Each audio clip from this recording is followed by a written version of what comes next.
हरे कृष्णा। आप सभी लोगों का स्वागत है मेरे चैनल पर। आई होप आप सभी लोग अच्छे होंगे। ये बताने के लिए कमेंट बॉक्स में राधे राधे ज़रूर लिखें। तो आज का वीडियो टॉपिक ये है कि मकर संक्रांति कब है और इसका शुभ मुहूर्त पूजा विधि क्या है। तो चलिए वीडियो को स्टार्ट करते हैं।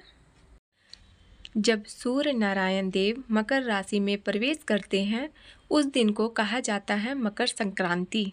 हिंदू वैदिक पंचांग में आने वाला यह अत्यंत महत्वपूर्ण दिन होता है क्योंकि इसी दिन से देवताओं के दिन का आरंभ होता है। मकर संक्रांति का दिन प्रातःकालीन स्नान, दान और तप के लिए विशेष बताया गया है। तो चलिए आज के इस वीडियो में जानते हैं कि इस बार ऐसा विशेष दिन यानी मकर संक्रांति का पर्व कौन से दिन आ रहा है, इस दिन दान देने का समय क्या रहेगा, अन्य शुभ मुहूर्त कौन से हैं और ब्रह्म मुहूर्त और सूर्य नारायण उदय का समय क्या रहेगा। इन सभी विषयों पर आज हम बात करेंगे। इसके साथ साथ हम आपको बताएंगे कि यह मकर संक्रांति का पर्व विशेष क्यों बताया जाता है। तो चलिए आज का यह मकर संक्रांति कब है यह विशेष वीडियो आरंभ करते हैं। हमारी हिंदू वैदिक संस्कृति में उत्तरायण काल को अत्यंत शुभ माना बताया गया है। महाभारत में भी भीष्म पितामह ने अपने देह का त्याग करने के लिए उत्तरायण होने की प्रतीक्षा की थी। विष्णु पुराण में भी सूर्य के द्वारा मकर राशि में प्रवेश करने की घटना को अत्यंत पुण्यवर्धक बताया गया है और भगवत गीता के 8वें अध्याय में भी भगवान श्री कृष्ण उत्तरायण के काल को ब्रह्म ज्ञान और मोक्ष के साथ जोड़ते हैं। तो इस प्रकार से मकर संक्रांति का पर्व अत्यंत महत्वपूर्ण दिन हो जाता है।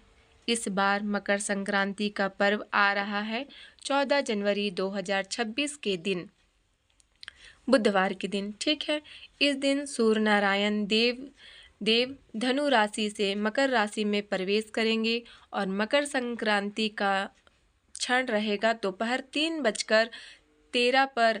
मकर संक्रांति का पुण्य काल रहेगा दोपहर 3:13 से लेकर 5:45 के बीच और महापुण्य काल रहेगा दोपहर 3:13 से लेकर 5:58 तक 4:58 तक। अब देखिए यह पुण्य काल आखिर क्या है। तो मकर संक्रांति के दिन एक विशेष ऐसा समय आता है जो अत्यंत पुण्यमय और शुभ बताया जाता है। यानी मकर संक्रांति आरंभ होने के क्षण से लेकर 40 घंटे तक का समय होता है और एक घड़ी यानी कि 24 मिनट। तो ऐसी 40 घड़ी की अवधि भारतीय भौगोलिक स्थिति के अनुसार लगभग 16 घंटे का समय हो जाता है। तो 40 घड़ी की यह संपूर्ण समय अवधि जो होती है उसे पुण्यकाल कहा जाता है। और संक्रांति के दिन हम जो भी पुण्य कार्य और शुभ कर्म करते हैं जैसे कि दान दक्षिणा देना, भगवान सूर्य देव को अर्घ्य देना, 9 वेद अर्पित करना, पवित्र नदियों में स्नान करना, शुद्ध कर्म करना, व्रत का पारण करना, यह सभी चीज़ों से पुण्यकाल में की जाती हैं। और हमारे शास्त्रों के अनुसार सूर्य उदय के बाद 5 घड़ी का समय और संक्रांति क्षण के 1 घड़ी के बाद तक यह जो समय होता है वह अत्यंत शुभ माना जाता है। अगर ऐसा मुहूर्त उपलब्ध होता है तो उसे महापुण्य काल मुहूर्त के रूप में जाना जाता है। जब कभी भी महापुण्य काल उपलब्ध हो हमारे लिए तो उसे पुण्य काल मुहूर्त से भी अत्यंत ज़्यादा प्राथमिकता दी जाती है। कहने का सरल तात्पर्य यह है कि महापुण्य काल का समय पुण्य काल से भी ज़्यादा पवित्र और शुभ तथा मंगलमय बताया जाता है।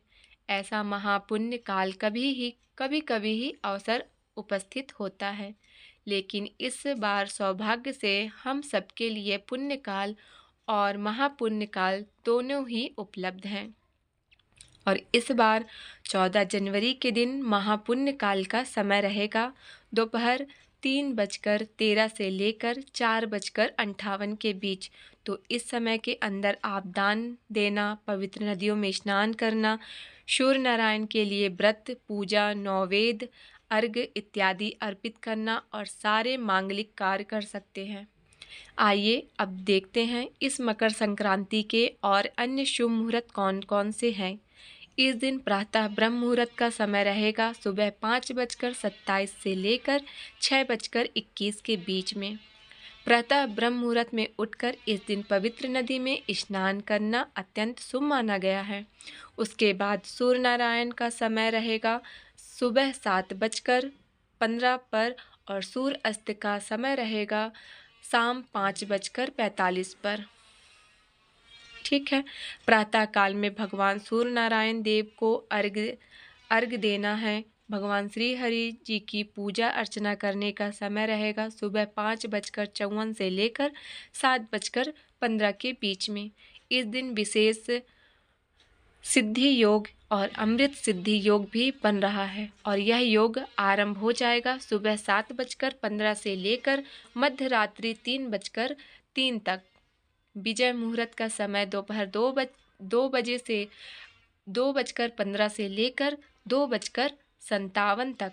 संध्याकालीन पूजा अर्चना करने का समय रहेगा शाम 5:45 से लेकर 7:06 के बीच में।